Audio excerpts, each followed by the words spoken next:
जय भीम दोस्तों, मैं रजत मौर्य आप सभी का स्वागत करता हूं बहुजन साहित्य के इस वीडियो में। आज के इस वीडियो में हम लोग समझेंगे रामायण के बारे में। क्या रामायण किसी कवि की कल्पना है या किसी मस्खरे की मनोहर कहानियां, गप या भारत का इतिहास? वीडियो को पूरा आखिरी तक देखिएगा। पे खास सत्य बाहर लाने की कोशिश करते हैं। उसका तथ्य कि 100,000 लोग लड़े या 10,000 लोग, इससे क्या फर्क पड़ता है? आपको आज उस युद्ध को नहीं संभालना है, वो खत्म हो चुका है। तो महत्वपूर्ण चीज ये है कि मैं उससे क्या सीख सकता हूँ। ठीक है, अगर ये एक प्रश्न चिन्ह है तो हम उसके बारे में आगे बात कर सकते हैं। मेरे ख्याल से यही बात उन्होंने भी कही कि जब आप धार्मिक ग्रंथों को देखते हैं, जैसे आप किसी Don't call them religious. देखिए, उन्हें धार्मिक ग्रंथ मत कहिए, ये देश का इतिहास है। तो मान लीजिए कि आप किसी और साहित्यिक ग्रंथ को देखते हैं तो आप उससे कुछ सीखते हैं। Literature is different, history is different. साहित्य अलग चीज है, इतिहास अलग है। साहित्य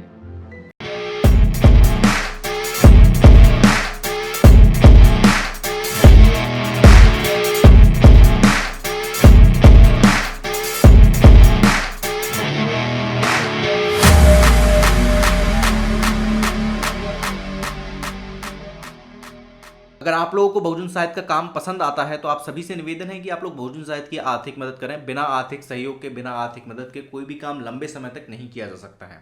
उसके लिए डिटेल्स आपको नीचे डिस्क्रिप्शन बॉक्स में मिल जाएंगी। और अगर आप चैनल पर नए हैं तो चैनल को सब्सक्राइब कर लीजिए, पुराने वीडियो भी जाकर जरूर देखिएगा। भारत के अंदर एक बहुत बड़ा ऐसा समाज है जो रामायण महाभारत को इतिहास मानता है। इसमें सिर्फ वो लोग नहीं हैं जिनकी शैक्षणिक शिक्षा जो है, जो जिनकी समझ जो है वो कम है।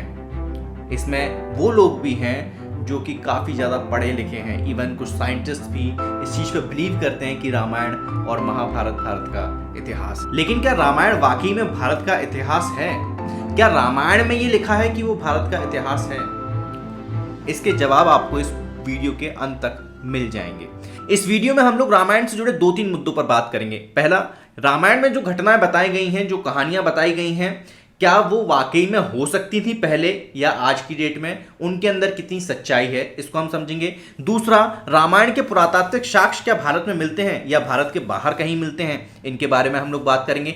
तीसरा, रामायण अपने बारे में खुद क्या कहती है, या रामायण के जो रचयिता हैं उन्होंने रामायण को क्या कहकर संबोधित किया है? क्या उन्होंने इसको इतिहास कहा है या कुछ और कहा है? शुरुआत करते हैं हम रामायण में जो घटनाएं दर्ज की गई हैं या कहानियां लिखी गई हैं उनकी सच्चाई को समझने से। वाल्मीकि रामायण के बालकांड के सर्ग नंबर 16 और श्लोक नंबर 30 और 31 से हमें पता चलता है कि दशरथ के जब पुत्र हुए थे, राम लक्ष्मण भरत, ये जो पूरे 4 जो उनके पुत्र पैदा जन्म लिया था उन्होंने, उस समय दशरथ की उम्र 60,000 वर्ष थी। क्या यह संभव है कि एक व्यक्ति 60,000 वर्ष की उम्र में बच्चे पैदा हो सकते हैं उसके?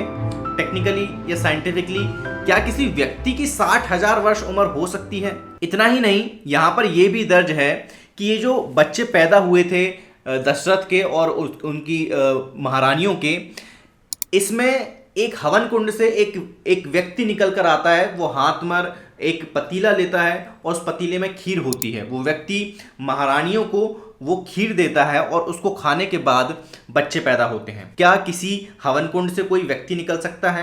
क्या कोई व्यक्ति 60,000 वर्ष की उम्र तक जीवित रह सकता है? क्या महिलाएं सिर्फ खीर खाने से गर्भवती हो सकती हैं? सर्ग नंबर 66 श्लोक नंबर 13 और 14, यहां पर सीता का जो जन्म है वो भी बड़ा ही विवादास्पद है। सीता के जन्म के बारे में लिखा गया है कि सीता के जो पिता थे उनको खेत में हल चलाने के दौरान सीता जमीन में गड़ी हुई मिली थी, वहां से वो निकल कर आई थी।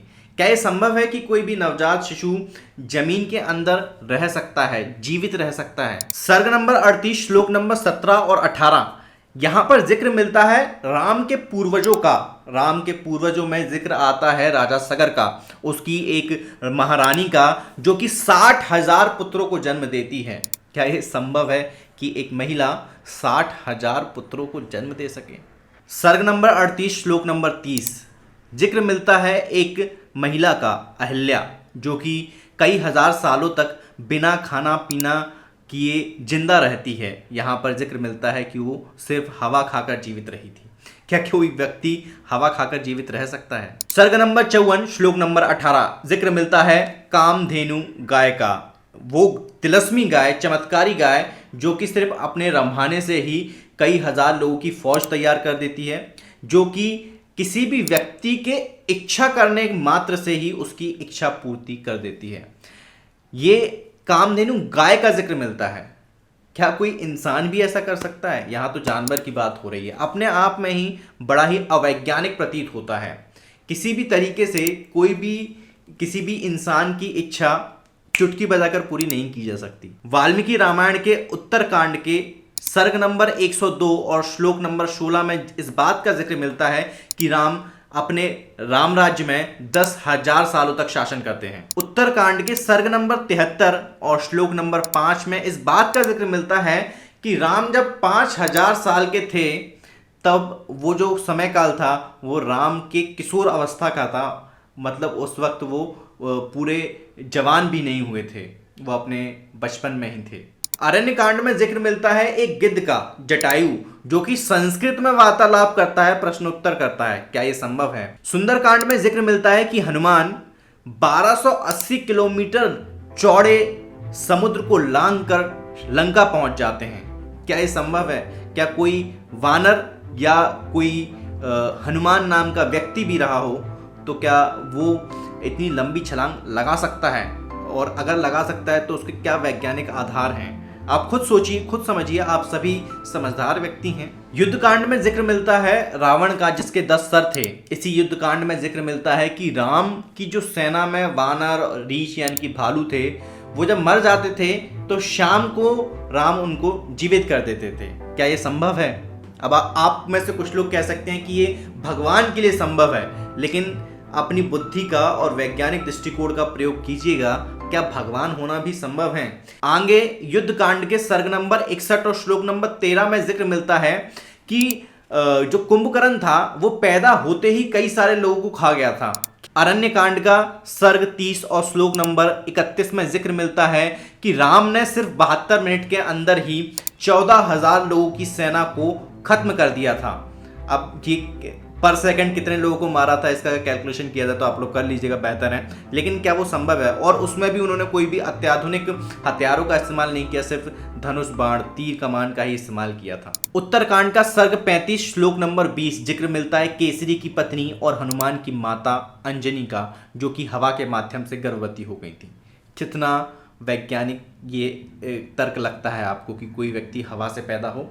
ये संभव है कि हवा नामक किसी व्यक्ति के माध्यम से वो गर्भवती हो गई हूँ, लेकिन हवा से पैदा होना मुझे समझ में नहीं आता। उत्तरकांड का सर्ग 35 श्लोक नंबर 22 और 23 जिक्र मिलता है हनुमान का, जो कि सूर्य को आम का फल समझकर खा जाता है। क्या ये संभव है कि एक बच्चा सूर्य तक छलांग लगाए और फिर वो जले ना, वो भस्म ना हो और वो सूरज को ही निगल जाए?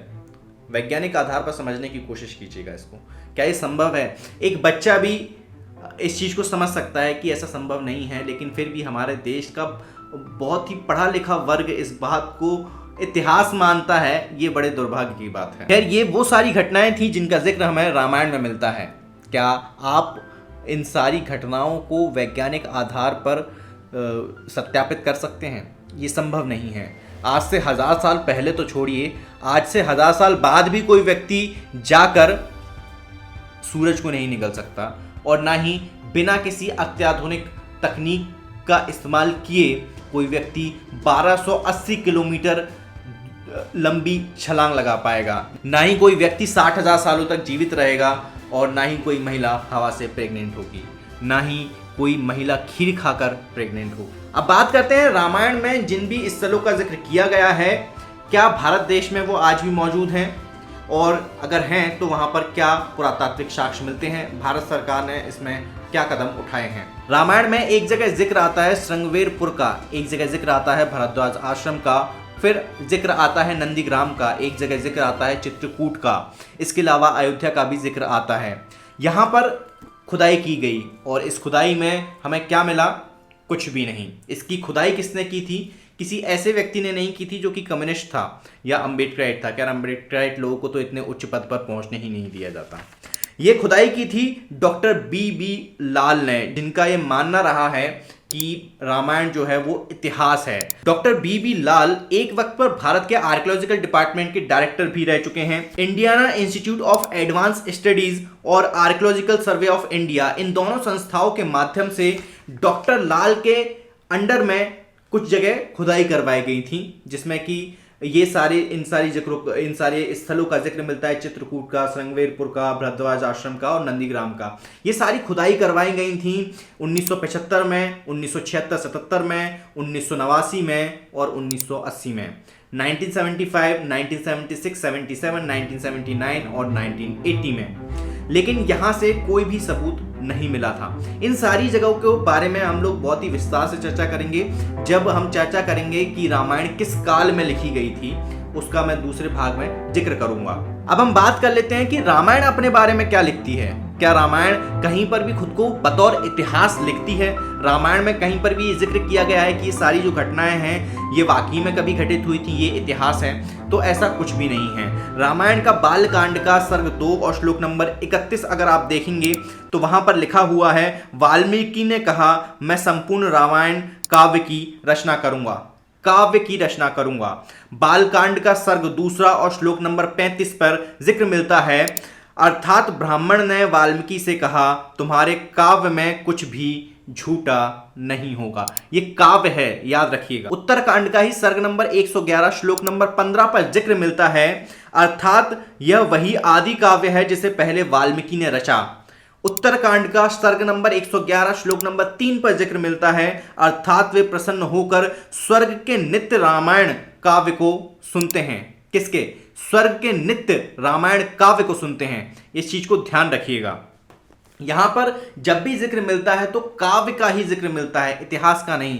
काव्य यानी कविता, काव्य यानी कहानियां। आप सभी को पता होगा कि वाल्मीकि रामायण के अलावा भी कई सारी रामायण हैं। इसी तरह की एक रामायण है महात्म्य रामायण। इसके उत्तरखंड के सर्ग नंबर 1 और श्लोक नंबर 19 पर लिखा हुआ मिलता है, अर्थात रामायण महाकाव्य सब वेदों के अनुकूल है। महाकाव्य रामायण महात्म्य के उत्तरखंड के 22वें श्लोक पर लिखा है, अर्थात इस ऋषि प्रणीत काव्य को सुनकर व्यक्ति शुद्ध हो जाता है। रामायण महात्म्य के उत्तरखंड के श्लोक नंबर 27 पर लिखा हुआ मिलता है, अर्थात रामायण नामक परक काव्य है। महात्म्य रामायण के उत्तरखंड के 5वें सर्ग के 61वें श्लोक पर मिलता है, अर्थात रामायण आदि काव्य है। ये सारी जो चीजें हैं ये सारी आपको रामायण में मिल जाएंगी, बस आपको ध्यान से पढ़ने की जरूरत है। रामायण में एक भी जगह जिक्र नहीं मिलता कि जो रामायण है वो इतिहास है। हर जगह इसको संबोधित किया गया है काव्य, महाकाव्य, आदि काव्य,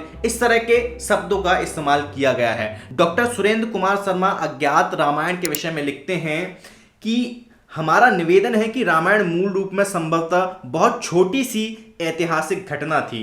दशरथ के राजमहल के अंदर एक षड्यंत्र हुआ। राम, सीता और लक्ष्मण कुछ समय तक वनों में रहे। वहां उन्हें कई लड़ाइयां लड़नी पड़ी।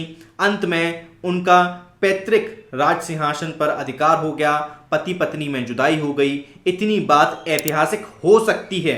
यहां पर वो ये भी नहीं लगते कि ये बात ऐतिहासिक है ही, वो संभावना जताते हैं कि हो सकता है कि ये ऐतिहासिक हो। इस बात का जो बतंगड़ बनाया गया वह लगभग सारी की सारी कल्पना है। सभी साक्ष्य आपके सामने हैं, तर्क के आधार पर, विज्ञान के आधार पर और खुद रामायण के आधार पर। कहीं से भी इस बात का पता नहीं चलता कि ये इतिहास है। फिर आप लोग खुद ही डिसाइड कीजिए कि आप अपने तर्क का इस्तेमाल करना चाहते हैं या जो आपके पुरखों ने आपको बता दिया है आप सिर्फ उसको मानकर आगे चलना चाहते हैं। क्या आप इस झूठ को मानकर चलते रहना चाहते हैं कि रामायण और महाभारत कभी इतिहास था? ये आपकी मर्जी है। ये साक्ष्य जितने भी थे मैंने इस किताब से आप लोगों के सामने रखे हैं। इस किताब का नाम है क्या बालू की भीत पर खड़ा है हिंदू धर्म। इस किताब के लेखक हैं सुरेंद्र कुमार शर्मा अज्ञात। हालांकि कुछ लोगों का कहना यह होगा कि जिसने भी ये किताब लिखी है उसको संस्कृत का पाठ करना नहीं आता होगा, जैसा कि डॉक्टर भीमराव अंबेडकर बाबा साहब के ऊपर यह आरोप लगाया जाता रहा है। तो मैं उनकी जानकारी के लिए बता दूं कि डॉक्टर सुरेंद्र कुमार शर्मा अज्ञात प्रकांड पंडित हैं संस्कृत के और उन्होंने कई सारी किताब लिखी हैं। इसी वीडियो के दूसरे भाग में मैं ये बताऊंगा कि रामायण किस काल में लिखा गया था और रामायण के अंदर क्या क्या चीज़ें लिखी गई हैं जिससे पता चलता है कि वो बुद्ध के बाद लिखी गई रचना है।